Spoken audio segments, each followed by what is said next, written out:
ശാഫിഈ റളിയല്ലാഹു അൻഹു ഒക്കെ മരിച്ച ആൾക്ക് വേണ്ടി ഖുർആൻ പാരായണം നടത്തിയാൽ അത് ആ വ്യക്തിക്ക് ലഭിക്കുകയില്ല എന്ന അഭിപ്രായം പറഞ്ഞിട്ടുണ്ടല്ലോ. ഉസ്താദ് ഒന്ന് വിശദീകരിക്കാമോ എന്നാണ്.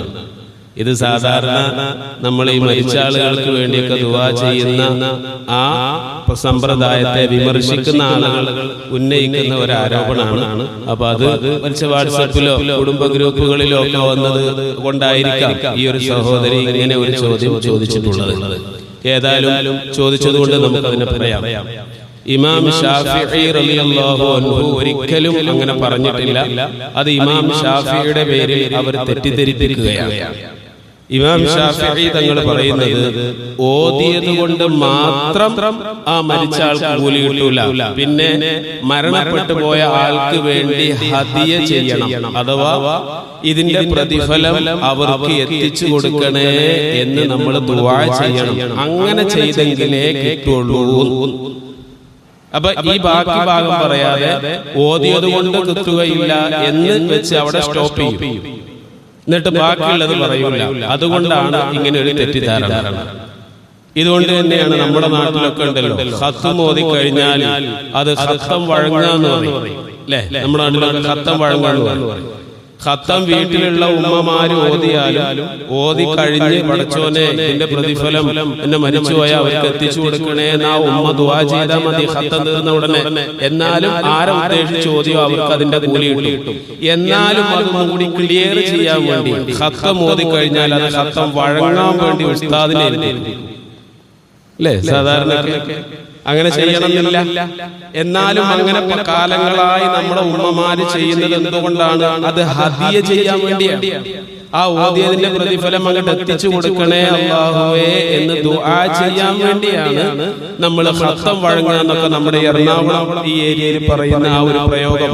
എന്നിട്ട് ഉസ്താദിനെ വീട്ടിലേക്ക് വരുത്തുകയോ അല്ലെങ്കിൽ ഉസ്താദിനോട് അവിടെ ഇരുന്നു കൊണ്ടോ ദുആ ചെയ്യിപ്പിച്ച് ഒരു യാസീൻ ഓതി ദുആ ചെയ്യിപ്പിച്ച് ആ ഖത്തം ഓതിയതിന്റെ പ്രതിഫലം ഇന്ന ആൾക്ക് എത്തിച്ചു കൊടുക്കണേ എന്ന് പറഞ്ഞ് ദുആ ചെയ്യിപ്പിക്കാം. ഇങ്ങനെ ചെയ്യണമെന്നാണ്. ഉസ്താദിനെ തന്നെ വിളിച്ച് ചെയ്യണമെന്നല്ല, ഓതിയ ആള് പറഞ്ഞാലും മതി. ഞാൻ ഈ ഓതിയതിന്റെ പ്രതിഫലം ഞാൻ ആരെ ഉദ്ദേശിച്ച് ഓതിയോ അവർക്ക് എത്തിച്ചു കൊടുക്കണേ എന്ന് പറയണം. അങ്ങനെ പറയാതിരുന്നാൽ കേവലം ഓത്തുകൊണ്ട് മാത്രം അത് എത്തുകയില്ല എന്നതാണ് ഇമാം ഷാഫിഈ തങ്ങൾ പറഞ്ഞത്. അല്ലാതെ മരിച്ചുപോയ ആൾക്ക് ജീവിച്ചിരിക്കുന്ന ആള് ഖുർആൻ ഓതിയാൽ ഒന്നും കിട്ടുകയില്ല എന്ന അർത്ഥത്തിലല്ല.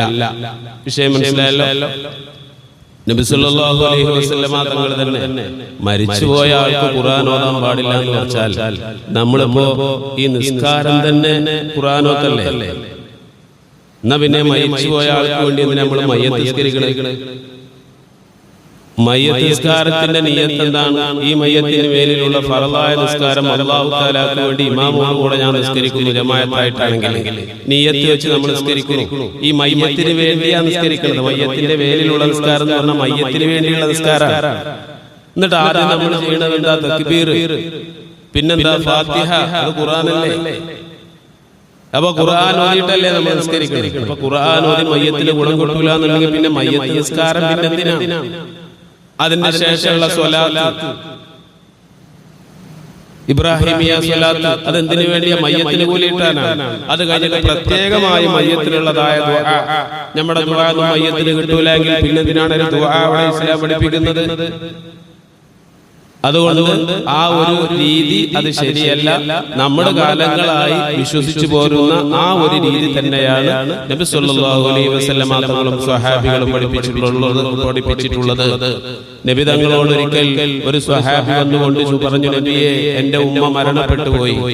എന്റെ ഉമ്മ ജീവിതകാലത്തിൽ ഒരുപാട് സ്വതക്കകൾ ചെയ്തിരുന്ന ഒരാളായിരുന്നു. എന്റെ ഉമ്മ ഇപ്പൊ ജീവിച്ചിരിക്കുന്നായിരുന്നെങ്കിൽ എന്റെ ഉമ്മയും ധാരാളം സ്വതക്ക ചെയ്യുമായിരുന്നു. എന്റെ ഉമ്മാക്ക് വേണ്ടി ഞാൻ സ്വതക്ക ചെയ്താൽ അതിന്റെ പ്രതിഫലം എന്റെ ഉമ്മാക്ക് ലഭിക്കുമോ? ഖാല റസൂലുള്ളാഹി സ്വല്ലല്ലാഹു അലൈഹി വസല്ലം.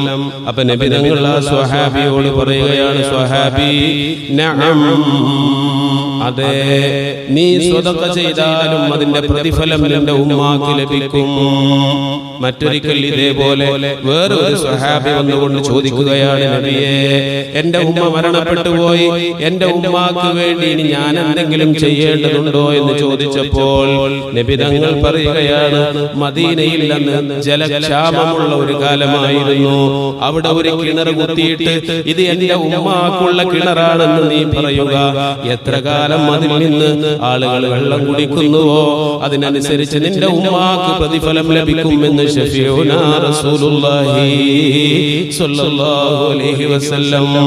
മാത്രമല്ല നബി തങ്ങൾ തന്നെ അവിടുത്തെ പത്നിയായ ഖദീജ റളിയല്ലാഹു തആല അൻഹയ്ക്ക് വേണ്ടി പലപ്പോഴും ആടിനെ അറുത്തുകൊണ്ട് അതിന്റെ മാംസം കഷ്ണിച്ച് ആ ഖദീജ ബീവിയുടെ കൂട്ടുകാരികൾക്ക് കൊടുത്തയക്കാറുണ്ടായിരുന്നു എന്ന് സ്വഹീഹായ ഹദീസിൽ കാണാം. ഇതൊക്കെ എന്തിനാണ്? മരിച്ചുപോയ ആളുകൾക്ക് അവരുടെ പരലോക നന്മയ്ക്ക് വേണ്ടി ജീവിച്ചിരിക്കുന്ന ആൾ സ്വതക്ക ചെയ്താൽ അവർക്ക് പ്രതിഫലം ലഭിക്കും എന്നതിന്റെ തെളിവുകളായി മഹാന്മാർ നമുക്ക് പഠിപ്പിച്ചു തന്നതാണ്. അതിന്റെ അടിസ്ഥാനത്തിലാണ് നമ്മുടെ വീടുകളിലും കുടുംബങ്ങളിലൊക്കെ ആണ്ടും ഏഴും ഒക്കെ ഇങ്ങനെയുള്ള ഹത്മുകളും വീട്ടിലെ ഖുർആനോത്തുകളും ദിക്റുകളും ഒക്കെ ചൊല്ലി അവർക്ക് ഹദിയ ചെയ്യുന്നതും ദുആ ചെയ്യുന്നതും. ഇമാം ശാഫിഈ തങ്ങൾ പറഞ്ഞത് കേവലം അതൊക്കെ ചെയ്തതുകൊണ്ട് കാര്യമില്ല, ഇത് എന്റെ പ്രതിഫലം എന്റെ ഉമ്മാക്ക് ലഭിക്കണേ എന്ന് നിങ്ങൾ പറയണം, അങ്ങനെ ദുആ ചെയ്യണം, അതിനെ ഹദിയ ചെയ്യുക എന്നാണ് പറയാ. ആ ഹദിയ ചെയ്യണം എങ്കിലേ എന്നതാണ്. ഇൻഷാ അല്ലാഹ് അതാണ് അതുമായി ബന്ധപ്പെട്ടതായ കാര്യം. ഇനി നമുക്ക് നമ്മൾ ചർച്ച ചെയ്തിരുന്നതായ വിഷയത്തിലേക്ക് തന്നെ വരാം. നബി സല്ലല്ലാഹു അലൈഹി വസല്ലം തങ്ങൾ നാവുമായി ബന്ധപ്പെട്ട് നാവിനെ സൂക്ഷിക്കുന്നതുമായി ബന്ധപ്പെട്ട കാര്യങ്ങളാണ് നമ്മളോട് പറഞ്ഞത്. നാവിനെ സൂക്ഷിക്കുന്ന വിഷയവുമായി ബന്ധപ്പെട്ട് നബി സല്ലല്ലാഹു അലൈഹി വസല്ലം തങ്ങൾ പഠിപ്പിക്കുന്ന ഒരു ഹദീസിൽ കാണാം, ഇയ്യാകും വൽ ഫുഹ്ശ, നിങ്ങൾ അസഭ്യം പറയരുത്, അതിനെ നിങ്ങൾ സൂക്ഷിക്കണം. തീർച്ചയായും അല്ലാഹു സുബ്ഹാനഹു തആല ലാ യുഹിബ്ബുൽ ഫുഹ്ശ വല തഫഹുശ, അസഭ്യവും അശ്ലീലവും അല്ലാഹു സുബ്ഹാനഹു തആല വെറുക്കുന്നു എന്ന് ശഫീഉനാ റസൂലുള്ളാഹി സ്വല്ലല്ലാഹു അലൈഹി വസല്ലം. സഭ്യമല്ലാത്ത ഭാഷ പ്രയോഗിക്കുക, ഗോപ്യമായി പറയേണ്ട കാര്യങ്ങളെ പരസ്യമായിട്ട് പറയുക, ഇതൊക്കെ അശ്ലീലമാണ്, അസഭ്യമാണ്. ഇപ്പൊ നമ്മൾ യൂട്യൂബിലൊക്കെ നടന്നാൽ ഒരുപാട് ഈ യുക്തിവാദികളൊക്കെ ചില ചർച്ചകൾ കാണാം. മനുഷ്യ ശരീരത്തിന്റെ ചില അവയവങ്ങളെ കുറിച്ച്, അതൊക്കെ മനുഷ്യ ശരീരത്തിന്റെ അവയവങ്ങളല്ലേ, അത് വിളിച്ച് മറ്റൊരാളെ പറയുമ്പോഴേക്ക് എന്താണ് അവന് ദേഷ്യം കയറുന്നത്? എന്തിനാണ്? നമ്മുടെ ചെവി പോലെയുള്ള, മൂക്ക് പോലെയുള്ള പോടാ മൂക്കെ എന്നൊരാളോട് പറഞ്ഞാൽ അതേപോലെയാണ് മറ്റു ചില അവയവങ്ങളുടെ പേര് പറഞ്ഞാൽ അത്രയേ ഉള്ളൂ എന്നൊക്കെ പറയാറുണ്ട്. ഇസ്ലാം പറയുന്നത് അങ്ങനെയല്ല. ചെവി പോലെയല്ല മൂത്രമൊഴിക്കുന്നതായ ഭാഗം, അത് ഗോപ്യമാക്കി വെക്കേണ്ടതും ഗോപ്യമായി പറയേണ്ടതുമാണ്. അതാണ് ഇസ്ലാം പഠിപ്പിക്കുന്നത്. അത് നീ അശ്ലീല പദമാണ്, അത് നീ സഭയിൽ അതിൻ്റെതായ മര്യാദകളോടുകൂടെ ആ വാക്കുകൾ നീ ഉച്ചരിക്കാവുള്ളൂ. ഈ രീതിയിലുള്ള പദപ്രയോഗങ്ങൾ നടത്തരുത്. അത് ഇസ്ലാമികമായി മാന്യതയില്ലാത്ത സംസാരങ്ങളായിട്ട് നബി സല്ലല്ലാഹു അലൈഹി വസല്ലം തങ്ങൾ പറയുകയാണ്. മാത്രമല്ല, ബദർ യുദ്ധത്തിൽ കൊല്ലപ്പെട്ടതായ ബഹുദൈവ വിശ്വാസികളുടെ അവരെ കുറിച്ച് സ്വഹാബികളിൽ ചിലർ ചീത്ത വിളിക്കുകയാണ്. കൊല്ലപ്പെട്ടു, അവരെ കുറിച്ചു മൂടിയിരിക്കുകയാണ്. ദേശം ചിലപ്പോൾ വരും, നബി തങ്ങളെയും സ്വഹാബികളെയും കൊല്ലാൻ വന്ന ആളുകൾ വന്ന ആളുകൾ കൊല്ലപ്പെട്ടപ്പോ ആ കൊല്ലപ്പെട്ടതായ ആളുകളെ ചീത്ത വിളിച്ചപ്പോൾ നബി സല്ലല്ലാഹു അലൈഹി വസല്ലം തങ്ങൾ അവരോട് പറയുകയാണ്, സ്വഹാബികളെ, ലാ തസുബ്ബൂ ഹൗലാഇ, അവരെ നിങ്ങൾ വഴക്ക് പറയണ്ട, ചീത്ത വിളിക്കണ്ട, അവരെ നിങ്ങൾ ശകാരിക്കണ്ട. ഫഇന്നഹു ലാ യഖ്ലുസു ഇലൈഹിം ശൈഉം മിമ്മാ തഖൂലൂൻ, ഒരിക്കലും നിങ്ങൾ പറയുന്നത് അവരിലേക്ക് എത്തുകയില്ല. മാത്രമല്ല ജീവിച്ചിരിക്കുന്ന അവരുടെ കുടുംബങ്ങൾക്ക്, അവരുടെ മക്കൾക്ക് നിങ്ങൾ ആ പറയുന്ന പദപ്രയോഗങ്ങൾ അത് വിഷമമുണ്ടാക്കുകയും ചെയ്യും. മാത്രമല്ല അലാ ഇന്നൽ ബദാലു, ചീത്ത വാക്ക് പറയൽ അത് നീച സ്വഭാവമാണ്, ഒരു മുഅ്മിനിന്റെ അടയാളമല്ല. ശഫീഉനാ റസൂലുള്ളാഹി സ്വല്ലല്ലാഹു അലൈഹി വസല്ലം. അപ്പോ ശത്രുക്കളായാൽ പോലും അവർ മരണപ്പെട്ടു പോയാലും ഇല്ലെങ്കിലും അവരെ ചീത്ത വിളിക്കാൻ പാടില്ല, മോശമാക്കി അവതരിപ്പിക്കാൻ പാടില്ല. ഇസ്ലാമിന്റെ ആശയങ്ങൾ നോക്കൂ, എത്ര സുന്ദരമാണ്. അവരെ ചീത്ത വിളിക്കാനോ അധിക്ഷേപിക്കാനോ പാടില്ല. എന്നിട്ട് നബി തങ്ങൾ അതിന് കാരണം, രണ്ട് കാരണമാണ് പറയുന്നത്. മൂന്ന് കാരണമാണ് പറയുന്നത്. ഒന്ന്, നിങ്ങളിപ്പോ അവരെ എന്ത് ശകാരിച്ചാലും അതൊന്നും അവരിലേക്ക് എത്തൂല, അവരറിയുന്നില്ല, അവർക്ക് അതുകൊണ്ട് യാതൊന്നും പ്രതികരിക്കാൻ കഴിയില്ല. മറ്റൊന്ന്, നിങ്ങൾ അങ്ങനെ ചീത്ത വിളിക്കുമ്പോ ആ മരണപ്പെട്ട ആളുകളുടെ കുടുംബങ്ങള്, അവരുടെ മക്കള്, അവരുമായി ബന്ധപ്പെട്ട വേറൊരുപാട് പേര് ഇസ്ലാമിലേക്ക് വന്നവരുണ്ട്, വരാത്തവരുണ്ട്. നമ്മൾ അവരെ പറയുമ്പോ അവർക്ക് എന്തായാലും അവർ തന്റെ കുടുംബങ്ങളാണ്, പിതാവാണ്, കൊച്ചാപ്പയാണ്, അല്ലെങ്കിൽ ബന്ധുവാണ്. അവരെ പറയുന്നത് ഈ ജീവിച്ചിരിക്കുന്നതായ കുടുംബങ്ങൾക്ക് ഇഷ്ടാവില്ല. അത് നിങ്ങൾക്കിടയിലുള്ളതായ ഒരു ശത്രുതക്ക് കാരണമാവും. അതുകൊണ്ട് ഒരു ഉപകാരമില്ല. എന്നാൽ ജീവിച്ചിരിക്കുന്ന അവരുടെ കുടുംബങ്ങൾക്ക് പോലും നിങ്ങളോട് വെറുപ്പുണ്ടാക്കുന്ന ഈ ഒരു കാര്യം നിങ്ങൾ പറയല്ലേ സ്വഹാബികളെ. എത്ര നല്ല ഉപദേശം. മൂന്നാമത് നബി തങ്ങൾ പറയുന്നത്, മാത്രമല്ല ഇങ്ങനെയുള്ള അസഭ്യ വർഷങ്ങൾ ഒരു മുസ്ലിമായ ഒരു മനുഷ്യൻ പറയാൻ പാടുള്ളതുമല്ല. ശഫീഉനാ റസൂലുള്ളാഹി സ്വല്ലല്ലാഹു അലൈഹി വസല്ലം. ഇതാണ് ഇസ്ലാമികമായിട്ടുള്ള നിയമം. അതുകൊണ്ട് നമ്മുടെ മക്കളൊക്കെ ചില കൂട്ടുകെട്ടിലോ സ്കൂളിലൊക്കെ പോയാൽ എപ്പോഴും നമുക്കൊക്കെ ഉണ്ടാകുന്ന ഒരു പരാതിയാണ്, നമ്മുടെ മക്കളൊക്കെ അതിൽ വീട്ടിലെത്തിയിട്ട് നമ്മൾ ഇങ്ങനെയുള്ള പദങ്ങളൊന്നും നമ്മുടെ വീട്ടിൽ ഉപയോഗിച്ചിട്ടേ ഉണ്ടാവില്ല. എന്നാൽ ചിലപ്പോൾ സ്കൂളിലൊക്കെ പോയി LKG-ലോ UKG-ലൊക്കെ 2 ദിവസം ക്ലാസ് കഴിഞ്ഞ് വീട്ടിലെത്തിയാൽ പറയുന്നത് എന്താണെന്നും ഈ കുട്ടികൾക്ക് അറിയില്ലല്ലോ. പിന്നെ അവരുടെ ഡയലോഗ് ഈ രീതിയിലൊക്കെയുള്ള ഡയലോഗ് വരാറുണ്ട്. പോത്തുപള്ളി പഠിക്കുന്ന 1-ാം ക്ലാസ്സിലെ 2-ാം ക്ലാസ്സിലൊക്കെ പഠിക്കുന്ന കുട്ടികൾ ചിലപ്പോൾ ഈ രീതിയിലുള്ള വിളികളൊക്കെ, തെറിവിളികളൊക്കെ ആയിട്ട് വന്നു എന്ന് എന്നോട് പരാതി പറയും. അപ്പൊ ഞാൻ ആ വിളിച്ച കുട്ടിയെ വിളിക്കും, നിനക്ക് ആരാ ഇത് പറഞ്ഞത്, ഇങ്ങനെ വിളിക്കുന്നത് ആരാ നീ കേട്ടത്? ആദ്യം തന്നെ അവനെ വഴക്ക് പറയാതെ ഇത് എവിടുന്നാ പോകുന്നതെന്ന് അറിയണത്, എന്നാലല്ലേ അപ്പൊ അതിനെ ചികിത്സിക്കാൻ പറ്റുള്ളൂ. കഴിഞ്ഞ ദിവസം എന്നോട് ഉസ്താദെ ഒരു മോശപ്പെട്ട ഒരു പദം ഒരു കുട്ടി വിളിച്ചു എന്നും പറഞ്ഞ് 1-ാം ക്ലാസ്സിലെ ഒരു കുട്ടി 1-ാം ക്ലാസ്സിലെ തന്നെ വേറെ കുട്ടിയെ കുറിച്ച് പരാതി. ഞാൻ അവനെ വിളിച്ചു. അപ്പോ ഞാൻ ദേഷ്യപ്പെട്ടില്ല. അങ്ങനെ വിളിച്ചോന്ന് ചോദിച്ചു. കള്ളം പറയരുത്, സത്യം മാത്രമേ പറയാവുള്ളൂ. എന്നാ ഞാൻ ഉസ്താദ് ഒന്നും നിന്നെ ചെയ്യൂല, സത്യം മാത്രം എന്നോട് പറയണോ. ആ പറയാ ഉസ്താദ്, നീ എന്താ അവനെ വിളിച്ചതെന്ന് ചോദിച്ചു. അതവൻ പറഞ്ഞു. ആരാ നിനക്ക് ഇത് പറഞ്ഞു തന്നതെന്ന് ചോദിച്ചു. അപ്പൊ ഒത്തിരി ഏരാവും ഉണ്ടാതിരാതിരുന്നു. ആരും നിനക്ക് പറഞ്ഞു തന്നിട്ടുണ്ടാവില്ല, ഇങ്ങനെ ആര് വിളിക്കണതാണ് നീ കേട്ടേക്കണത് എന്ന് ചോദിച്ചു. അപ്പൊ അവൻ പറഞ്ഞു, അവന്റെ ഇക്കാക്ക എന്നെ വിളിക്കണത് കേട്ടിട്ടുണ്ടെന്നാണ്. അവന്റെ ഇക്കാക്ക. അപ്പൊ ഇക്കാക്ക ആരെ വിളിക്കണതാണ്? വീട്ടിലാരെയും വിളിക്കണാണ്? അല്ല, ഇക്കാക്ക ഞാൻ കളിക്കാൻ പോകുന്ന കൂട്ടത്തിൽ കളിയുടെ ഇടയിൽ ഇക്കാക്കയുടെ കൂട്ടുകാരന്മാരെ അങ്ങനെ വിളിക്കാറുണ്ട്. അപ്പൊ അതാണ് വന്ന വഴി ഇതാണ്. ഞാൻ ആ മോനോട് പറഞ്ഞു, മോനെ അങ്ങനെ വിളിക്കാൻ പാടില്ല, അത് ചീത്ത കുട്ടികളാണ് അങ്ങനെ വിളിക്കുള്ളൂ. അപ്പൊ ഇക്കാക്കയുടെ മോൻ പറയണം, ഇങ്ങനെ വിളിക്കുന്ന കുട്ടികൾ ചീത്ത കുട്ടികളാണ് ഉസ്താദ് പറഞ്ഞു, അങ്ങനെ വിളിക്കാൻ പാടില്ല എന്ന് പറഞ്ഞു എന്ന് പറയണം എന്ന് അവനോട് ഞാൻ പറഞ്ഞു. ഇനി അങ്ങനെ വിളിക്കരുത്, അത് ചീത്ത കുട്ടികളെ വിളിയാണ്, മോൻ നല്ല കുട്ടിയല്ലേ എന്നൊക്കെ പറഞ്ഞു കയറ്റി വിട്ടു. ഓക്കെ. അപ്പൊ ഞാൻ പറഞ്ഞു വന്നത്, ഈ ചെറിയ കുട്ടികൾ ഇത് കേൾക്കുന്നത് മറ്റു പലരിൽ നിന്നുമായിരിക്കും. നമ്മൾ മറ്റൊരാളെ ഈ രീതിയിൽ അധിക്ഷേപിക്കുമ്പോ അത് കേട്ടുകൊണ്ട് നിഷ്കളങ്കരായിട്ടുള്ള അതെന്താണെന്ന് പോലും അറിയാത്ത ആളുകൾ പോലും ആദ്യമായിട്ടൊരു വേർഡ് കേൾക്കുമ്പോൾ അതിനെ ക്യാച്ച് ചെയ്യുകയും അതേ സാഹചര്യം പിന്നെ മറ്റുള്ള ആളുകളിൽ അത് പ്രയോഗിക്കുകയും ചെയ്യുന്നു. അതുകൊണ്ടാണ് ഇസ്ലാം പറയുന്നത് നിങ്ങൾ അസഭ്യമേ പറയരുത്, ചീത്ത വാക്കുകൾ നിങ്ങൾ പ്രയോഗിക്കരുത്. നാവ് കൊണ്ടുള്ള വിപത്തുകളിൽ നബി സല്ലല്ലാഹു അലൈഹി വസല്ലമ തങ്ങൾ കളയാണിത്. നബി തങ്ങൾ പറയുന്നു, വീണ്ടും ഒരു ഹദീസ് നബി തങ്ങൾ പറയുന്നു, ലൈസൽ മുഅ്മിനു ബിത്താഅൻ വലൽ ലഅൻ വലൽ ഫാഹിഷി വലൽ ബദീ. ഒരു വിശ്വാസി ഒരിക്കലും കുറ്റം പറയില്ല, അതേപോലെ ശപിക്കുകയുമില്ല, അസഭ്യം പറയില്ല, വൃത്തികേട് പറയില്ല. മുഅ്മിനല്ല, ഈ പറയുന്ന കാര്യങ്ങളൊന്നും ചെയ്യുന്നവൻ, കുറ്റം പറയുന്നവൻ, ശപിക്കുന്നവൻ, അസഭ്യം പറയുന്നവൻ, വൃത്തികേട് പറയുന്നവൻ അവൻ മുഅ്മിനല്ല എന്നാണ് ശഫീഉനാ റസൂലുള്ളാഹി സ്വല്ലല്ലാഹു അലൈഹി വസല്ലം. മുഅ്മിനല്ല എന്ന് പറഞ്ഞാൽ പിന്നെ അവൻ കാഫിറാണോ?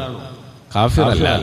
നേരത്തെ നമ്മൾ പറഞ്ഞതുപോലെയുള്ള ഒരു അതിന്റെ ഗൗരവം നമ്മളെ പ്രതിഫലിപ്പിക്കാൻ വേണ്ടി നബി തങ്ങൾ പറയുകയാണ്, യഥാർത്ഥ മുഅ്മിനല്ല, ഒരു മുഅ്മിനായ മനുഷ്യനിൽ നിന്ന് ഇങ്ങനെയൊന്നും ഉണ്ടാവാൻ പാടില്ല.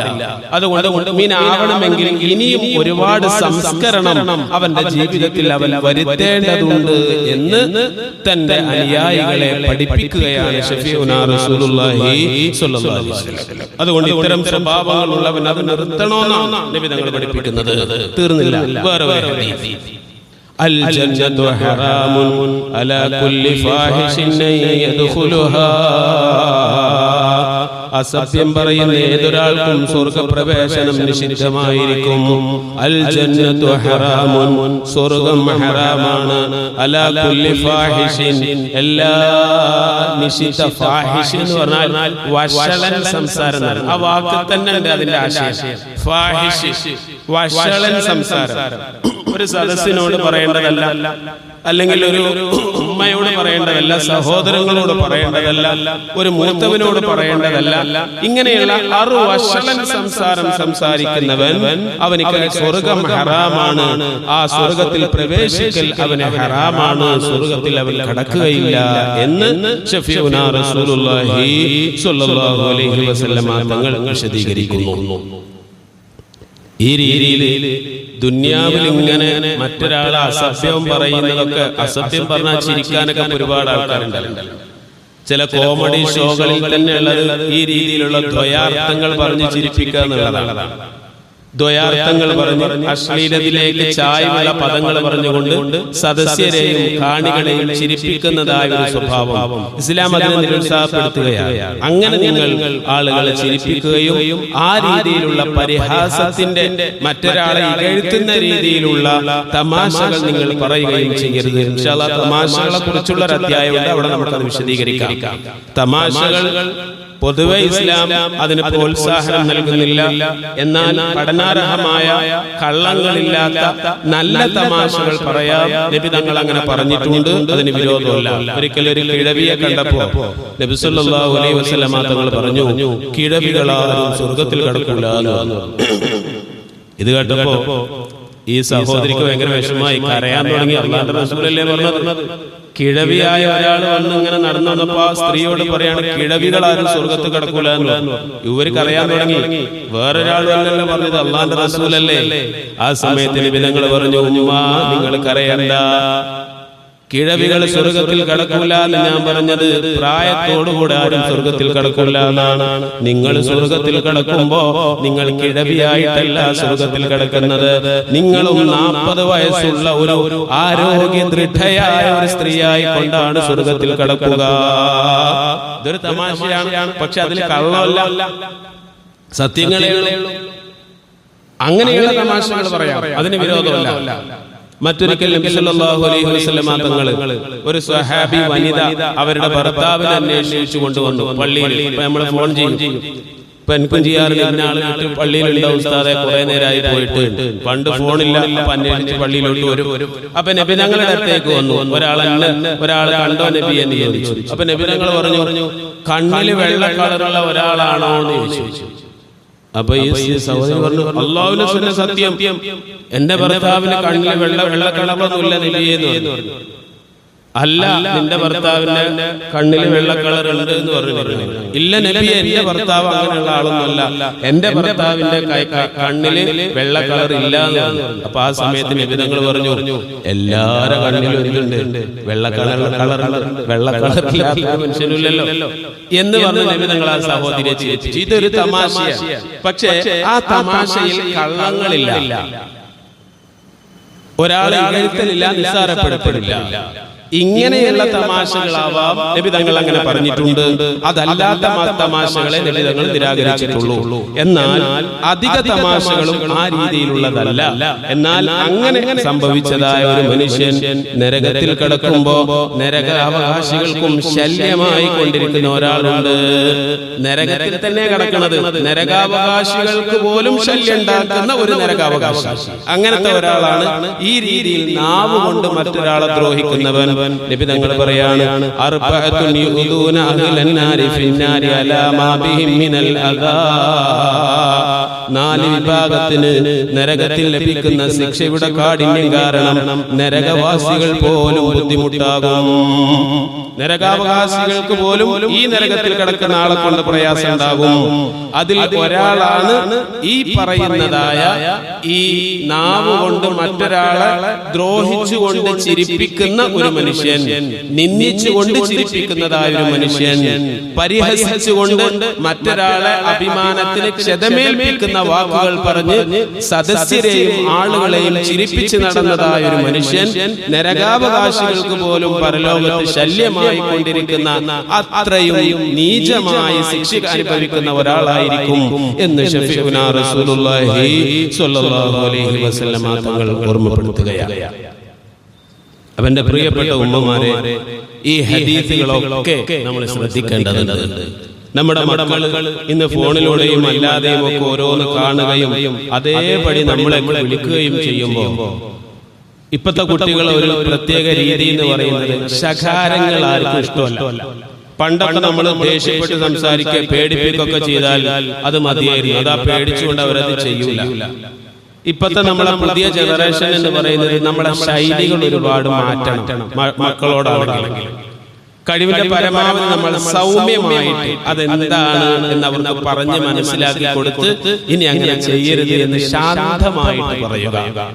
നമ്മളൊക്കെ ശ്രദ്ധിക്കേണ്ട ഒരു കാര്യമാണ്. നമ്മുടെ പള്ളിയിൽ വരുമ്പോ പുറത്തുനിന്ന് ബഹളം വെക്കുന്ന കുട്ടികളാണെങ്കിലും എന്ന് പറഞ്ഞു അവരെ പേടിപ്പിക്കുന്ന രീതിയിലും നമ്മൾ അവരെ ശകാരിക്കുന്ന രീതിയിലും പറഞ്ഞാൽ ഇപ്പോഴത്തെ കുട്ടികൾ അനുസരിക്കില്ല, വട്ടം പറയാറേ ശ്രമിക്കുള്ളൂ. കാരണം ആർക്കും ആരെയും പേടിയില്ല. നേരെ മറിച്ച് ടാപ്പ് തുറന്നിടുന്ന കുട്ടികളാണ്, വെള്ളം തരുന്ന കുട്ടികളാണ്, എടാ അങ്ങനെ ചെയ്യാൻ പാടില്ല, പള്ളിയുടെ അല്ലേ, നമുക്കങ്ങനെ അറിയില്ല എന്നൊക്കെ പറഞ്ഞ സൗമ്യമായിട്ട് അവരോട് പറഞ്ഞാൽ അത് അവരനുസരിക്കും. അതാണ് പുതിയ ഒരു പിള്ളേരുടെ ഒരു രീതി. നമ്മൾ പുതിയ സൈക്കോളജിക്കൽ ക്ലാസ്സുകളൊക്കെ കുട്ടികളുമായി ഇടപഴകേണ്ട ക്ലാസ്സുകളിലൊക്കെ നമുക്ക് മേൽഘടകത്തിൽ നിന്ന് വരുന്നതായ നിർദ്ദേശങ്ങളാണ്. യൂട്യൂബിലൂടെയും കുട്ടികളോട് നമ്മൾ ഇടപെടേണ്ട രീതികളെ കുറിച്ചുള്ള ക്ലാസ്സുകൾ നമുക്ക് കേട്ടാൽ അത് നമുക്ക് മനസ്സിലാവും. നമ്മളൊക്കെ ചെറുപ്പത്തിൽ ഉണ്ടായിരുന്ന ഒരു രീതിയുണ്ട്. നമ്മളെ വാപ്പമാരും കാരണവന്മാരും പള്ളിയിൽ വരുന്ന നമ്മൾ സംസാരിക്കുമ്പോൾ ഒക്കെ നമ്മളോട് നമ്മുടെ കാരണവന്മാർ ഇടപെട്ടിരുന്ന ആ ഒരു ശൈലി ഇപ്പോൾ നമ്മുടെ മക്കളോട് ഇടപെടുന്നത് എന്തല്ല, അത് ഇപ്പോൾ അവർ നന്നാവാൻ ഉതകൂല, അവരകന്നു പോവാനും നമ്മളെ പോലും വെറുക്കുന്ന ഒരു സാഹചര്യത്തിലേക്ക് വരാനേ അതൊക്കെ ഹേതുവാവുകയുള്ളൂ. അതുകൊണ്ട് നമ്മൾ ശ്രദ്ധിക്കണം. നബി സല്ലല്ലാഹു അലൈഹി വസല്ലമ തങ്ങൾ അത് പ്രത്യേകം നമ്മളോട് ഓർമ്മപ്പെടുത്തിയതാണ്. എന്തോ ആവട്ടെ, നമ്മുടെ വാക്കുകൾ, നമ്മുടെ പദപ്രയോഗങ്ങൾ കുട്ടികൾ മൊബൈലിലൂടെയും അല്ലാതെയും ഒക്കെ കണ്ട് പരിശീലിച്ച് അത് വിളിക്കാൻ ശ്രമിക്കുമ്പോൾ നല്ല രീതിയിൽ അവരെ നമ്മൾ പറഞ്ഞ് മനസ്സിലാക്കുക. അതിലുപരി ചെറിയ മക്കളുടെ ഇടയിൽ വെച്ചുകൊണ്ട് ഒരിക്കലും ഒരു അസഭ്യമായിട്ടുള്ള പദപ്രയോഗങ്ങൾ പ്രത്യേകിച്ച് മാതാപിതാക്കളായ നമ്മൾ പറയാതിരിക്കുക. ഒരിക്കൽ ഒരു ഗ്രാമീണൻ നബി സല്ലല്ലാഹു അലൈഹി വസല്ലമ തങ്ങളുടെ അടുക്കൽ വന്നുകൊണ്ട് പറഞ്ഞു, നബിയേ, എനിക്ക് കുറച്ച് ഉപദേശങ്ങൾ നൽകിയാലും. അപ്പോൾ നബി തങ്ങൾ ആ ഗ്രാമീണനായ മനുഷ്യനോട് പറയുകയാണ്, നീ അലൈക ബിതഖ്വല്ലാഹ്, നീ അല്ലാഹുവിനെ സൂക്ഷിച്ചുകൊണ്ട് ജീവിക്കുക. വ ഇൻ ഇംറുഉൻ ഗയ്യറക ബിശൈഇൻ യഅലമുഹു ഫീക, നിന്നിലുള്ള വലിയ ന്യൂനതയും പറഞ്ഞ് ആരെങ്കിലും നിന്നെ അപമാനിച്ചാൽ നീ അയാളിലുള്ള ന്യൂനത പറഞ്ഞ് അപമാനിക്കരുത്. ഫലാ തുഗയ്യിറുഹു ബിശൈഇൻ തഅലമു ഫീഹി യകും വബാലുഹു അലൈഹി.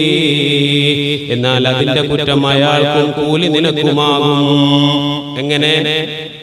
ശ്രദ്ധിക്കുക ഉമ്മമാരൊക്കെ, നിങ്ങൾക്കൊക്കെ ഏറ്റവും പറ്റുന്നൊരു തെറ്റാണിത്. നിങ്ങളുടെ ന്യൂനത എന്തെങ്കിലും പറഞ്ഞ് ഒരാൾ അപമാനിച്ചാൽ അയാളുടെ ന്യൂനത പറഞ്ഞ് നിങ്ങൾ അങ്ങോട്ട് അയാളെ അപമാനിക്കരുത്.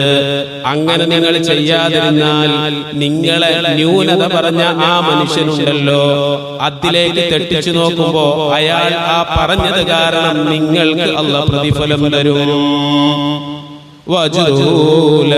അതേപോലെ വലാ തസുഫന്ന ശൈആ ഖാല ഫമാ സബബ്തു ശൈഅൻ ബഅദഹു. നീ ഒന്നിനെയും ചീത്ത പറയരുത്. ഈ സ്വഹാബി പിന്നീട് പറയാണ്, നബി തങ്ങൾ എന്നെ ഈ ഉപദേശം നൽകിയതിനു ശേഷം ഞാൻ ഒന്നിനെയും ചീത്ത വിളിച്ചിട്ടില്ല, ഞാൻ ഒന്നിനോടും അസഭ്യം പറഞ്ഞിട്ടില്ല. എന്റെ ന്യൂനതകൾ എന്നോട് ഒരാൾ പറഞ്ഞ് അധിക്ഷേപിച്ചാൽ പോലും അയാളുടെ ന്യൂനതകൾ പറഞ്ഞ് അയാളെ ഞാൻ കൊച്ചാക്കാൻ ശ്രമിച്ചിട്ടില്ല. വല്ലാത്തൊരറിവാണ്. പക്ഷേ ഇതൊക്കെ സാധിക്കുന്നവർ വളരെ കുറവായിരിക്കും. നീ അങ്ങനെ ചെയ്തില്ലേ, നീ അങ്ങനെ ചെയ്തില്ലേ, നീ അത് പ്രവർത്തിച്ചില്ലേ എന്നൊക്കെ വഴക്കിനിടയിൽ നമ്മൾ ചെയ്ത ഒരു ന്യൂനത മറ്റേ എതിർ കക്ഷിപ്പെട്ട ഒരാൾ പറഞ്ഞാൽ അയാൾ ചെയ്ത ഒരു 10 എണ്ണം ഒറ്റടി കിട്ടും എന്ന് പറഞ്ഞ് നമ്മൾ അങ്ങനെ വിടരുത് എന്നാ പറഞ്ഞത്. എന്നാ പിന്നെന്താ ചെയ്യാ? അയാൾ പറഞ്ഞു കേട്ട് മിണ്ടാണ്ട് പോവേ. നീ എന്റേതായ ന്യൂനതകൾ പറയുന്നതും പറയാത്തതൊക്കെ നീ പറഞ്ഞു. നിന്നിൽ നിന്നും അതും അതിന്റെ അപ്പുറമൊക്കെ സംഭവിച്ചിട്ടുണ്ട്, എനിക്കറിയാം. ഞാനിപ്പോ അത് പറഞ്ഞാൽ നിന്നെ പോലെ ഞാനും ആവണ്ടല്ലോ, അതുകൊണ്ട് ഞാനത് പറയണില്ല. നീ എന്താ വെച്ചാ പറഞ്ഞോ എന്ന് പറഞ്ഞാലും മതിയല്ലോ. ഇതിപ്പോ അയാൾ പറയാതെ എല്ലാം പറഞ്ഞു. ഇങ്ങനെയാവാ ന്യൂനതകളെ കൊണ്ട് നിന്നെ അധിക്ഷേപിച്ചവനെ അവന്റെ ന്യൂനത കൊണ്ട് അങ്ങോട്ടും നീ അതേ നാണയത്തിൽ അധിക്ഷേപിക്കരുത്. നബി സല്ലല്ലാഹു അലൈഹി വസല്ലമ തങ്ങളുടെ ഉപദേശമാണ്. അതുകൊണ്ട് എന്റെ പ്രിയപ്പെട്ടവരെ, നമ്മൾ ശ്രദ്ധിക്കുക. നബി തങ്ങൾ പഠിപ്പിക്കുന്ന മറ്റൊരു ഹദീസിൽ കാണാം, സിബാബുൽ മുഅ്മിനി ഫുസൂഖുൻ വഖിതാലുഹു കുഫർ. അതേപോലെ തന്നെ അൽ മുസ്തബ്ബാനി മാ ഖാല ഫഅലൽ ബാദി മിൻഹുമാ ഹത്താ യഅതദിയൽ മഗ്ലൂം. പരസ്പരം ചീത്ത വിളിക്കുന്നവരിൽ ആരാണോ ആദ്യം തുടങ്ങിയത് അയാളായിരിക്കും ആ പറഞ്ഞതിൽ കുറ്റക്കാരനാവുന്നത്. പക്ഷേ ഈ പറയപ്പെട്ട ആൾ അതിരിവിടാത്ത കാലത്തോളം നമ്മളെ ഒരാൾ ഇങ്ങോട്ട് വഴക്ക് പറയുകയാണ്, അയാൾ അങ്ങോട്ടും വഴക്ക് പറയാം, അതിന് വിരോധമില്ല.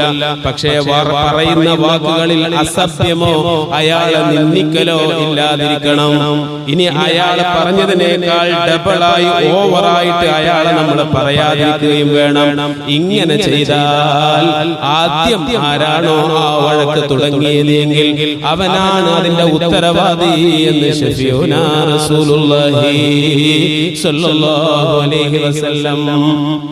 എന്നാ പിന്നെ നമ്മളെ ഒരാൾ വഴക്ക് പറഞ്ഞാൽ പിന്നൊക്കെ കേട്ടോണ്ട് ഇങ്ങനെ ഇരിക്കണമെന്നാണ് അതിന്റെ അർത്ഥം? അല്ല. വഴക്ക് പറഞ്ഞാൽ നമുക്ക് അങ്ങോട്ടും അതിനെ പ്രതികരിക്കാം. പക്ഷെ അയാൾ പറയുന്ന മോശം പദപ്രയോഗങ്ങൾ തിരിച്ചു പറയരുത് എന്നേ ഉള്ളൂ. വെറുതെ നമ്മുടെ മേക്കിട്ട് കയറി വന്നാൽ ഒന്നാ മിണ്ടാണ്ട് ഇങ്ങനെ ചിരിച്ചിരിക്കാനൊന്നും ഒരു മനുഷ്യനെ കിട്ടൂല, അത് ഉറപ്പല്ലേ. ഇങ്ങോട്ട് മേക്കിട്ട് കയറാൻ വന്നാൽ അങ്ങോട്ടും പറയാം, ദേഷ്യത്തിൽ തന്നെ പറയാം, നല്ല ഗൗരവത്തിൽ തന്നെ പറയാം. പക്ഷേ ആ പറയുന്ന പദങ്ങളിൽ അസഭ്യം ഉണ്ടാവാൻ പാടില്ല, അയാളെ നിന്ദിക്കാൻ പാടില്ല. അയാൾ നമ്മളെതിരെ ആരോപിച്ച ആരോപണത്തിന് ശക്തമായ രീതിയിൽ പ്രതിഷേധിക്കുകയും ഗൗരവത്തോടെ പറയുകയും ചെയ്യാം. പക്ഷേ അധിക്ഷേപവും നിന്ദിക്കലും ഇല്ലാതിരിക്കണം. എങ്കിൽ ആരാണോ ആ വഴക്ക് തുടങ്ങിയത് എങ്കിൽ അവനാണ് അതിന്റെ ഉത്തരവാദി, അവനാണ് അല്ലാഹുവിന്റെ അടുക്കൽ ശിക്ഷ ലഭിക്കുക എന്നതാണ് ഈ ഹദീസിലൂടെ ശഫീഉനാ റസൂലുള്ളാഹി സ്വല്ലല്ലാഹു അലൈഹി വസല്ലം തങ്ങൾ പഠിപ്പിക്കുന്നത്. ഇനി മറ്റൊരു ഹദീസിൽ കാണാം, ഇത് നമ്മുടെ മാതാപിതാക്കളോടുള്ള ബാധ്യത പറയുന്ന ഭാഗത്ത് പറഞ്ഞ ഒരു ഹദീസാണ്. എന്നാലും ഇവിടെ ഉള്ളത് കൊണ്ട് ഞാൻ അത് എടുത്തുദ്ധരിക്കുന്നു. വൻ പാപങ്ങളിൽപ്പെട്ട ഒരു പാപമാണ് ഒരു മനുഷ്യൻ തന്റെ മാതാപിതാക്കളെ ചീത്ത വിളിക്കൽ.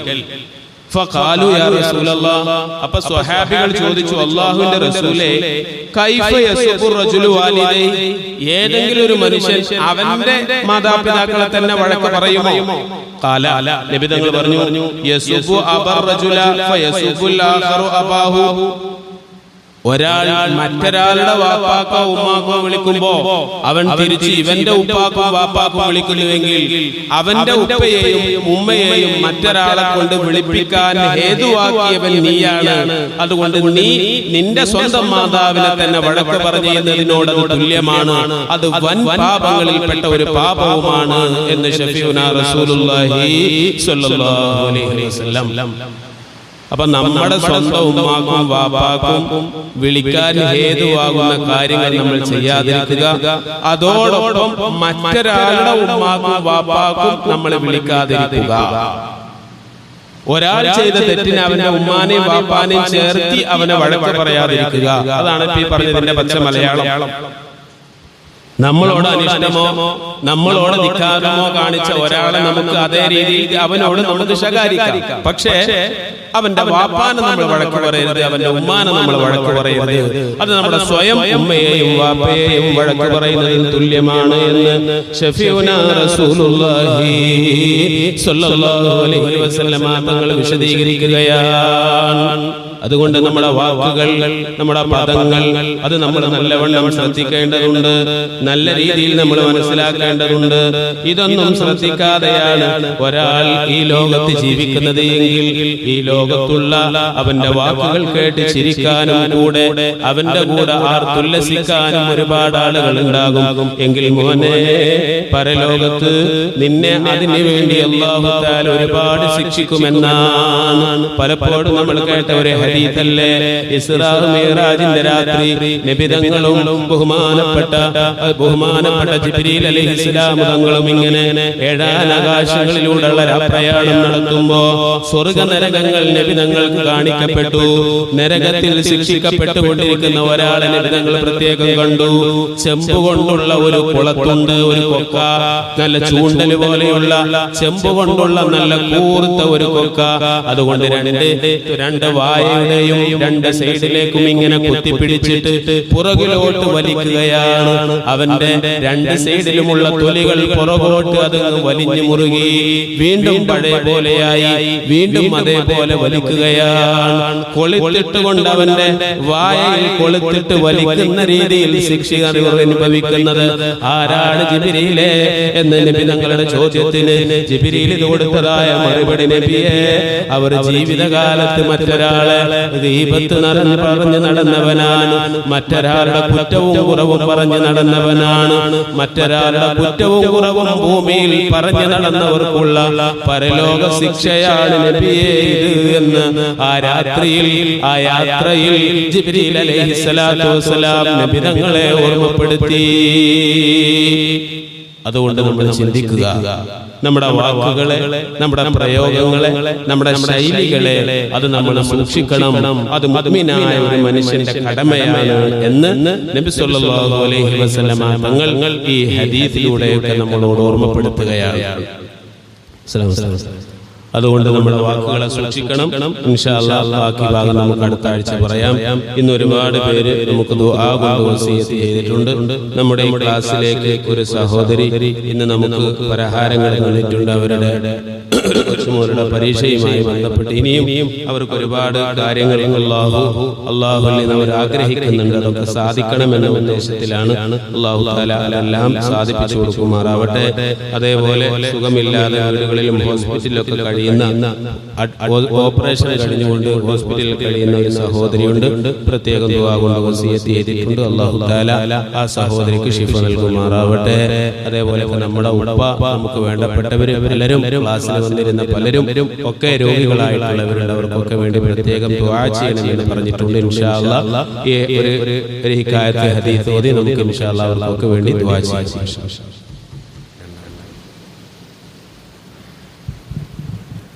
بسم الله الرحمن الرحيم. روى كعب بن الأخبار رضي الله عنه لما أراد الله تعالى إظهار النور المخزون وإبراز الجوهر المكنون من عبد الله إلى بطن آمنة رضي الله عنها أطهر فتاة في العرب وذلك في ليلة الجمعة من شهر رجب أمر رضوان عليه السلام ففتح أبواب الجنان وتزينت الحور والولدان وركت بشائر الأفراح وزهرت كواكب الصباح ونادى مناد في السماء والأرض ألا إن النور المكنون منه سيد البشر في بطن آمنة رضي الله عنها قد استقر ولما انتقل نور نبينا محمد صلى الله عليه وسلم من عبد الله إلى بطن آمنة رضي الله عنها اعتز العرش ضربا واستبشارا وزاد الكرسي هيبة ووقارا وامتلأت السماوات أنوارا ورجت الملائكة تهليلا واستغفارا فأصبحت آمنة رضي الله عنها تلك الليلة والأنوار تلوح في جبهتها المؤتمنة وآمنت به من المخايف الكامنة وظهرت لانتقال نوره الآيات وتباشرت به جميع المخلوقات ولما حملت به صلى الله عليه وسلم في رجب الهنا بشرت في شعبان بنيل المنى وقيل لها في رمضان لقد حملت بالمطهر من الدنس والخنا وسمعت الملائكة في شوال يبشرونها بالظفر بغاية المنى ورأت الخليل إبراهيم عليه السلام في ذي القعدة وهو يقول لها بشري بصاحب الأنوار والوقار والثنى وأعطاها في ذي الحجة موسى الكليم عليه السلام وعلمها برتبة محمد صلى الله عليه وسلم وجاهه الأسنى وناداها في محرم جبريل عليه السلام بأن وقت ولادتها كدنا واصطفت الملائكة منزلها في سفر فعلمت أن موعد السرور قد قرب ودنا فلما هل ربيع الأول أضاءت الأرض والسماء وأشرقت البيت والصفا ثم لما جاء وقت الولادة وخرج منصور السعادة وجد بآمنة رضي الله عنها أمر الولادة وهان بروش شمس السعادة ترك لها الحق نورا أضاء ونشرت له في الكون علام الرضا وإذا بطائر أبيض قد سقط من الهوى فمر بجناحيه على بطن آمنة رضي الله عنها مسرها فضربها المخاض في ليلة الاثنين الثاني عشر من شهر ربيع الأول وولد صبيحتها نبي الثقلين صلى الله عليه وسلم وعلى آله وصحبه أجمعين صلى الله على محمد صلى الله عليه وسلم صلى الله على محمد صلى الله عليه وسلم صلى الله على محمد يا ربي صل وسلم ولذا الحبيب السيد المتعبد والنور من وجناته يتوقد يا رب صل على النبي محمد منجي الخلائق من جهنم في غدي جبريل نادى في منصة حسنه هذا مليح الكون هذا أحمد يا رب صل على النبي محمد منجي الخلائق من جهنم في غدي هذا كهيل الطرف هذا المصطفى هذا جزيل الوصف هذا السيد يا رب صل على النبي محمد منجي الخلائق من جهنم هذا جميل النعت هذا المرتضى هذا مليح الوجه هذا الأوحد يا رب صل على النبي محمد منجي الخلائق من جهنم هذا الذي خلعت عليه ملابس ونفائس فنظيره لا يوجد يا رب صل على النبي محمد منجي الخلائق من جهنم في غدي قالت ملائكة السماء بأسرهم ولد الحبيب ومثله لا يولد يا رب صل على النبي محمد منجي الخلائق من جهنم بشرى لأمته برؤية وجهه هذا هو الجاه العظيم الأزيد يا رب صل على النبي محمد منجي الخلائق من جهنم ولدته مختونا ومكحولا كما قد جاء في الخبر الصحيح المسند يا رب صل على النبي محمد منجي الخلائق من جهنم صلى عليك الله يا علم الهدى ما ناح طير في الغصون يغرد يا رب صل على النبي محمد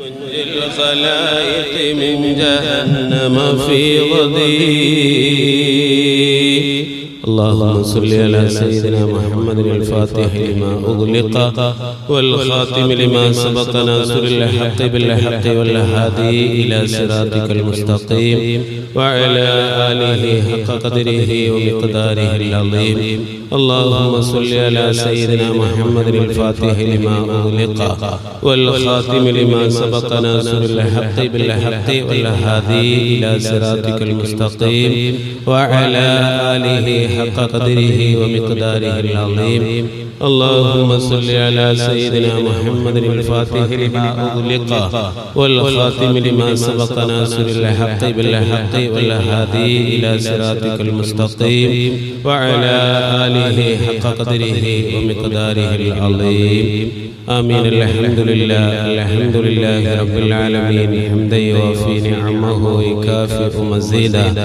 اللهم صل على رسولك سيدنا محمد وعلى آل سيدنا ومولانا محمد അർഹമ റഹീമീനായ അൽ മലിക്കുൽ ജബ്ബാറായ അല്ലാഹുവേ, ഇതുവരെ ഞങ്ങൾ പറഞ്ഞതിനെയും കേട്ടതിനെയും നീ ഖബൂലാക്കണേ റഹ്മാനേ. അല്ലാഹുവേ, നിന്റെ ഹബീബ് പറഞ്ഞ ഒരുപാട് വചനങ്ങൾ, നാവിനെ സൂക്ഷിക്കേണ്ടതിന്റെ ഒരുപാട് ആയത്തുകൾ, ഹദീസുകൾ ഞങ്ങളോട് ഓർമ്മപ്പെടുത്തി. ഇതെല്ലാം സൂക്ഷിച്ചുകൊണ്ട് ഇത്തരം സാഹചര്യങ്ങളിൽ നിബിധങ്ങൾ ഓർമ്മപ്പെടുത്തിയ ഈ വചനങ്ങൾ ചിന്തിച്ച് അതിൽ നിന്ന് പിന്മാറി നല്ലത് മാത്രം പറയാനുള്ള ഒരു നാവ്, ഒരു ഖൽബ് ഞങ്ങൾക്ക് നീ പ്രദാനം നൽകണേ റഹ്മാനേ. അല്ലാഹുവേ, ഞങ്ങളെല്ലാവരെയും നിന്റെ സജ്ജനങ്ങളിൽ നീ ഉൾപ്പെടുത്തണേ റഹ്മാനേ. മുത്തഖീങ്ങളിൽ പെടുത്തണേ റഹ്മാനേ. ആഖിറം വിജയിക്കുന്നവരിൽ പെടുത്തണേ റഹ്മാനേ. അല്ലാഹുവേ, ഇൽമു പറയുന്ന, ഇൽമു കേൾക്കുന്ന ഈ സദസ്സിൽ പങ്കെടുത്തതിന്റെ കാരണം കൊണ്ട് ആഖിറത്തിൽ ഞങ്ങൾക്ക് നീ നന്മ പ്രദാനം നൽകണേ റഹ്മാനേ. ദുനിയാവിലും ഞങ്ങൾക്ക് നീ നന്മ പ്രദാനം നൽകണേ റഹ്മാനേ. അല്ലാഹുവേ, മഴയാണെങ്കിലും അല്ലെങ്കിലും ഒക്കെ വിഷമങ്ങൾ, പ്രയാസങ്ങൾ സഹിച്ച് ഈ ക്ലാസ്സിലേക്ക് വന്ന സഹോദരന്മാരുണ്ട്, സഹോദരികളുണ്ട്, കുട്ടികളുണ്ട്, പ്രായം ചെന്നവരുണ്ട്. അവരൊക്കെ നിനക്കറിയാം. അർഹമായ പ്രതിഫലം നൽകണേ റഹ്മാനേ. അല്ലാഹുവേ, ഇന്ന് ക്ലാസ്സിൽ വന്നവർക്കും കഴിഞ്ഞ കാലങ്ങളിൽ വന്നവർക്കും ഏത് മുടക്കാതെ സ്ഥിരമായി വന്നുകൊണ്ടിരിക്കുന്ന എല്ലാവർക്കും നീ നന്മ കൊടുക്കണേ റഹ്മാനേ. അവരുടെ ജീവിതത്തിൽ അതിൽ ഖൈറും ബറക്കത്തും നീ നൽകണേ റഹ്മാനേ. അല്ലാഹുവേ, ഞങ്ങളോട് ദുആ കൊണ്ട് വസിയത്ത് ചെയ്ത ഒരുപാട് ആളുകൾ, പ്രത്യേകിച്ച് രോഗത്തിലായി കിടപ്പുള്ളവർ, അല്ലാഹുവേ, ഓപ്പറേഷൻ കഴിഞ്ഞ് കിടക്കുന്ന ആളുകൾ, ഓർമ്മ വന്നിട്ടില്ല എന്ന് പ്രത്യേകം ഓർമ്മപ്പെടുത്തിയിട്ടുണ്ട്. അല്ലാഹുവേ, ആഫിയത്തുള്ള ദീർഘായുസ്സ് ആ ഉമ്മക്കും ഞങ്ങൾക്കെല്ലാവർക്കും ഞങ്ങളുടെ മാതാപിതാക്കൾക്കും നീ നൽകണേ റഹ്മാനെ. വീടുകളിലും ഹോസ്പിറ്റലുകളിലും വിശ്രമിക്കുന്ന രോഗികളായിട്ടുള്ളവരുടെ രോഗങ്ങളെ നീ ശിഫയാക്കണേ റഹ്മാനെ. അല്ലാഹുവേ, ഞങ്ങളുടെ പ്രിയപ്പെട്ടതായ ഉമ്മ ഉപ്പ ബന്ധുമിത്രാദികൾ പലരും പല നിലക്കുള്ള മാനസിക ശാരീരികമായ പ്രയാസങ്ങളെ കൊണ്ട് വിഷമിക്കുകയാണ്. റബ്ബേ, ഈ സദസ്സിന്റെ ബറക്കത്ത് കൊണ്ട് അവർക്ക് നീ ശിഫ നൽകി അനുഗ്രഹിക്കണേ റഹ്മാനെ.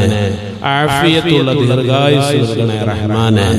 അല്ലാഹുവേ, ഞങ്ങളെ കൊണ്ടുള്ള സുഖവും സന്തോഷവും കാണാൻ കഴിയാതെ മരിച്ചുപോയ ഞങ്ങളുടെ വല്ലിപ്പ വല്ലിമ്മമാർ, ജ്യേഷ്ഠാനുജന്മാർ, ഞങ്ങളുടെ പ്രിയപ്പെട്ട ഉമ്മ ഉപ്പ, അല്ലാഹുവേ, ഈ ക്ലാസ്സിലൊക്കെ മുടങ്ങാതെ പങ്കെടുത്തിരുന്നവർ, ഈ പള്ളിക്ക് ചുറ്റും മറവട്ട് കിടക്കുന്ന മുഅ്മിനീങ്ങൾ, അവർക്കൊക്കെ നീ അഫ്വ് ചെയ്യണേ റഹ്മാനെ. അവരെയും ഞങ്ങളെയും നിന്റെ സ്വർഗ്ഗത്തിൽ നീ ഒരുമിപ്പിക്കണേ റഹ്മാനെ. അല്ലാഹുവേ, ഞങ്ങളുടെ സമ്പാദ്യം ഞങ്ങളുടെ ശിഷ്യന്മാരാണ്, ശിഷ്യകളാണ്, ദീനിനെ ഖിദ്മത്ത് ചെയ്യുന്ന നല്ല മക്കളാക്കണേ റഹ്മാനെ. അല്ലാഹുവേ, തൊഴിൽ പഠിച്ചുകൊണ്ടിരിക്കുന്ന പഠിച്ചുപോയ എല്ലാ മക്കളെയും നീ ഖൈറായ മക്കളാക്കണേ റഹ്മാനെ. മാതാപിതാക്കൾക്ക് ഉസ്താദുമാർക്ക് ഉപകാരമുള്ള മക്കളാക്കണേ റഹ്മാനെ. പടച്ചവനെ, ഞങ്ങൾക്ക് വേണ്ടി കഷ്ടപ്പെട്ട ഞങ്ങളുടെ പ്രിയപ്പെട്ട മാതാപിതാക്കൾ, ഉസ്താദുമാർ, അല്ലാഹുവേ, അവർ ഞങ്ങൾക്ക് പഠിപ്പിച്ച ഓരോ ഹർക്കത്തിന്റെ ഖദർ കണ്ട് അവർക്ക് ഹസനാത്തുകൾ വർദ്ധിപ്പിക്കണേ റഹ്മാനെ. ആഫിയത്തുള്ള ദീർഘായുസ്സ് നൽകണേ റഹ്മാനെ. അല്ലാഹുവേ, ഇന്ന് പലഹാരം കൊണ്ടുവന്നതായ സഹോദരി എന്താണോ അതുകൊണ്ട് അവർ ഉദ്ദേശിക്കുന്നതെങ്കിൽ അവരുടെ ഉദ്ദേശങ്ങളെ നീ വീട്ടിൽ കൊടുക്കണേ റഹ്മാനെ. നീ സലാമത്താക്കണേ റഹ്മാനെ. അവരെയും ഞങ്ങളെയും നിന്റെ യഥാർത്ഥ സജ്ജനങ്ങളിൽ വിജയികളിൽ നീ ഉൾപ്പെടുത്തണേ റഹ്മാനെ. അല്ലാഹുവേ, ലോകത്തിന്റെ നാനാഭാഗത്തും ഞങ്ങളുടെ പ്രിയപ്പെട്ട സഹോദരങ്ങൾ പീഡിപ്പിക്കപ്പെട്ടുകൊണ്ടിരിക്കുകയാണ്. പ്രത്യേക ഫലസ്തീനിലുള്ള ഗസയിലെ പിഞ്ചു മക്കളടക്കം, അല്ലാഹുവേ, അവർക്ക് നീ ഫതഹ് നൽകണേ റഹ്മാനെ. അവർക്ക് നിർഭയത്വം നൽകണേ റഹ്മാനെ. അവരൊതുക്കാൻ ശ്രമിക്കുന്ന ആ ശക്തികളെ ക്ഷയിപ്പിക്കണേ റഹ്മാനെ. അല്ലാഹുവേ, ഇസ്രായേലിൽ പറയുന്ന ആ ഫാസിസ്റ്റ്, ആ സയനിസ്റ്റ് ഭരണകൂടത്തെ നീ തകർക്കണേ റഹ്മാനെ. അവരുടെ ശക്തിയെ നീ ക്ഷയിപ്പിക്കണേ റഹ്മാനെ. ഫലസ്തീന്റെ മക്കൾക്ക് നീ വിജയം നൽകണേ റഹ്മാനെ. ഫതഹ് നൽകണേ റഹ്മാനെ. അല്ലാഹുവേ, ഞങ്ങളുടെ ദുആ നീ ഖബൂലാക്കണേ റഹ്മാനെ. നീ സ്വീകരിക്കണേ റഹ്മാനെ. അല്ലാഹുവേ, ഞങ്ങളുടെ വീടുകളിലും കുടുംബങ്ങളിലും ശാന്തിയും സമാധാനവും ഐക്യവും നൽകണേ റഹ്മാനെ. അല്ലാഹുവേ,